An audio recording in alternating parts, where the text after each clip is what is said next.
நீனும் உனக்கு தெரிஞ்ச இடத்துல இதெல்லாம் நல்ல வேலை இருந்தா காலுக்கு சொல்லிவிட. இப்ப போய்கிட்டு இருக்க வேலையில சரியான சம்பளம் வர மாட்டேங்குது. அதை வச்சு குடும்பத்தை ஓட்டுறதே ரொம்ப சிரமமா இருக்கு வேணும். இப்போதைக்கு காலுக்கு தகுந்த மாதிரி எந்த வேலையுமே இல்லையே. பக்கத்து காட்டுல இருக்கிற நெல்லு வியாபாரி ஒருத்தர் அவரோட வண்டியை ஓட்டுறதுக்கு டிரைவர் வேணும்னு கேட்டாரு. அந்த வேலைதான் காலியா இருக்கு.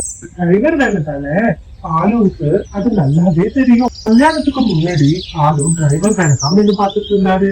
இந்த காட்டுக்கு வந்ததும் அந்த வேலை இல்லைன்னதும் உடனே அவரு விறகு வெட்டுற வேலைக்கு போக ஆரம்பிச்சாரு.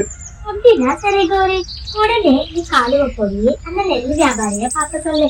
நான் அனுப்புறதா சொன்னீங்கன்னா கண்டிப்பா அவரு வேலை போட்டு தருவாரு. இந்த வேலை மட்டும் கிடைச்சிச்சுன்னா கண்டிப்பா எங்களோட எல்லா கஷ்டமும் தீர்ந்துரும்.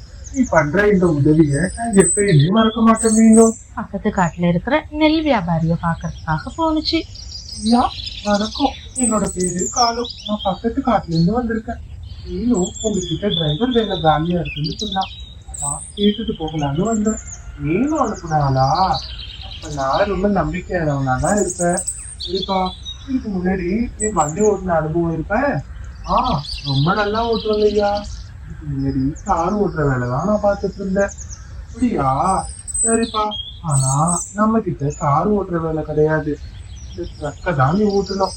டெய்லி நம்ம கிட்ட நெல் மூட்டையை எடுத்துட்டு போயிட்டு பக்கத்து டவுன்ல இருக்கிற இன்னொரு வியாபாரி கிட்ட அன்லோட் பண்ணிட்டு வரணும். இந்த வேலை தான் உன்னோடது. சரி இல்ல? இல்லையா, எனக்கு எந்த பிரச்சனையும் இல்லை. எப்பவும் கார் ஓட்டுற மாதிரிதான். கண்டிப்பா நான் நல்லாவே ஓட்டுவேன். சரி காலு, அப்படின்னா ஒண்ணு பண்ணு. இந்த நெல் மூட்டை எல்லாத்தையும் ட்ரக்ல ஏற்றிக்கிட்டு நேரா பக்கத்து டவுன்ல இருக்கிற நெல் வியாபாரிய பார்த்து கொடுத்துட்டு வந்துரு. பிறகு எல்லா நெல்லு மூட்டையும் வண்டியில ஏத்தின காலும் பக்கத்து டவுனை நோக்கி வண்டிய ஓட்ட ஆரம்பிச்சான். போற வழியில தன்னோட வீட்டுல சாப்பிடலான்னு வீட்டுக்கு போன காலும் அங்க இருந்த கோரி கொடுத்த உணவை சாப்பிட ஆரம்பிச்சான். காலுஜி, நீங்க ரொம்ப நல்லா வண்டி ஓட்டுறீங்க. ஆமா, வண்டியில நிறைய மூட்டைங்க இருக்கு. எல்லா மூட்டையும் எங்க எடுத்துட்டு போறீங்க? மூட்டையில அப்படி என்ன இருக்கு காலுஜி? கோரி, அந்த மூட்டை எல்லாத்துலயும் நிறைய நெல் இருக்கு. அதை எடுத்துட்டு போய் பக்கத்து காட்டுல இருக்கிற இன்னொரு வியாபாரி கிட்ட சேர்க்கணும். இதுதான் என்னோட டெய்லி வேலை. எனக்கு ஒரு யோசனை தோணுது. இதை மட்டும் நாம செஞ்சோம்னா சீக்கிரமாவே பணக்காரங்களா ஆயிடலாம். என்ன கோரி சொல்ற? என்ன யோசனை? சில நெல் மூட்டை இருக்குல்ல காலேஜி, அதுல இருந்து ஒண்ணு மட்டும் எடுத்து நம்ம வீட்டுல போட்டுருங்க. நாம அதை வெளியில விட்டு பணத்தை சம்பாதிச்சுக்கலாம். கோரி, இதெல்லாம் ரொம்ப தப்பு கோரி. என்ன ரொம்ப நம்பிக்கையான ஆளுன்னு நினைச்சு வேலை போட்டு கொடுத்துருக்காரு. நம்ம பண்ற வேலை மட்டும் அவருக்கு தெரிஞ்சுச்சுன்னா கண்டிப்பா நம்மள வேலையை எடுத்து தூக்கிடுவாரு. காலேஜி, அதெல்லாம் ஒண்ணும் ஆகாது, பயப்படாதீங்க. ஒரே ஒரு மூட்டை தானே, அதை எடுக்கிறதுனால எந்த சந்தேகமும் வராது. நீங்க தைரியமா பண்ணுங்க காலேஜி. அப்படியே சந்தேகப்பட்டு கேட்டாலும் வர வழியில எங்கேயாச்சும் விழுந்துட்டுன்னு சொல்லி சமாளிச்சுக்கலாம் அப்படின்னு கௌரி தைரியம் சொன்னதோ உடனே ஒரு மூட்டையை எடுத்துட்டு வந்து தன்னோட வீட்டுல போட்டான். ஏதோ இருக்கிற நெல்லு மூட்டையை எடுத்துட்டு நேரா நெல்லு வியாபாரி கிட்ட போய் அங்க அன்லோடும் பண்ணிட்டான். வியாபாரியும் நிறைய மூட்டைங்கள்ல ஒரு மூட்டை காணாம போனதை பெருசா கண்டுக்காம அவரும் பாலுங்க அனுப்பி வச்சுட்டாரு. தொடர்ந்து இதே மாதிரி தினமும் பாலு நெல்லு மூட்டையை எடுத்து ஒவ்வொரு மூட்டையா தன்னோட வீட்டுல சேகரிக்க ஆரம்பிச்சான்.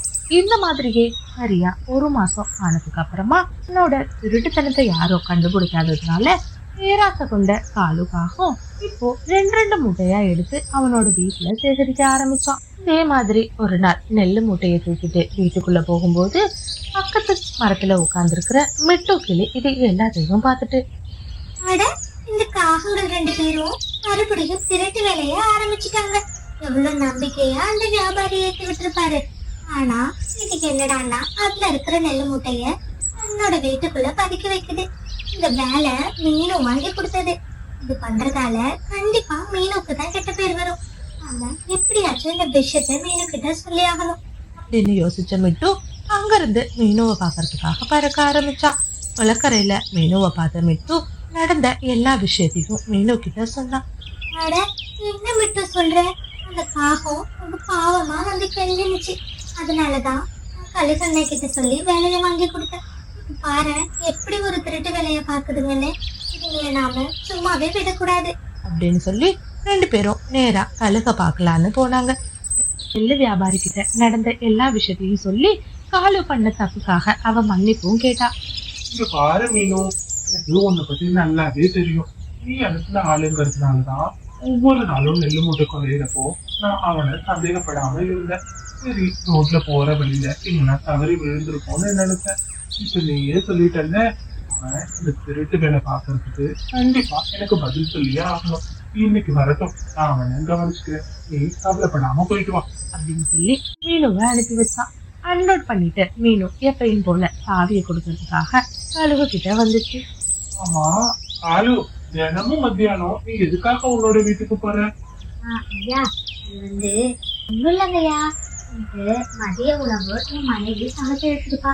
அதை சாப்பிடுறதுக்காக தான் நான் வீட்டுக்கு போறேன். ஓ அப்படியா, சரிப்பா.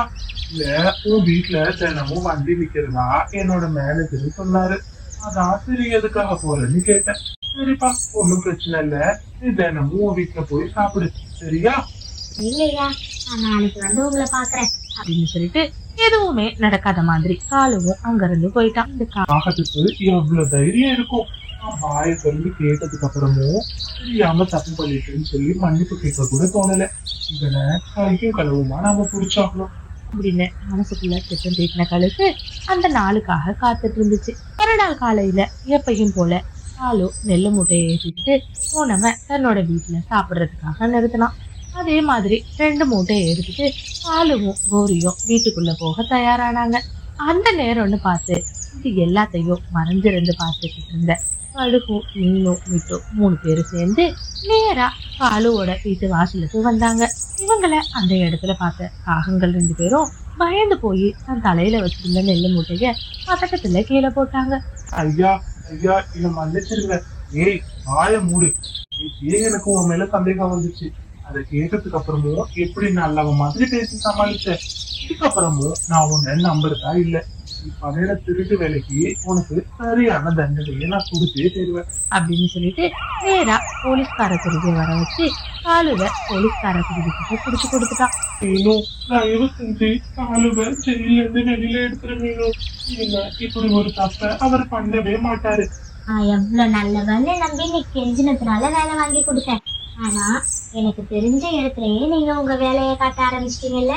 இதுக்கு மேல நீ எவ்வளவுதான் கெஞ்சி டிராமா போட்டாலும் உன்னோட நாடகத்தை நான் நம்ப தயாரா இல்ல அப்படின்னு மீனு சொல்லிட்டு அங்கிருந்து கோவமா போயிட்டான். காலுவை நினைச்சு கோரி தேமி தேமி அழ ஆரம்பிச்சா.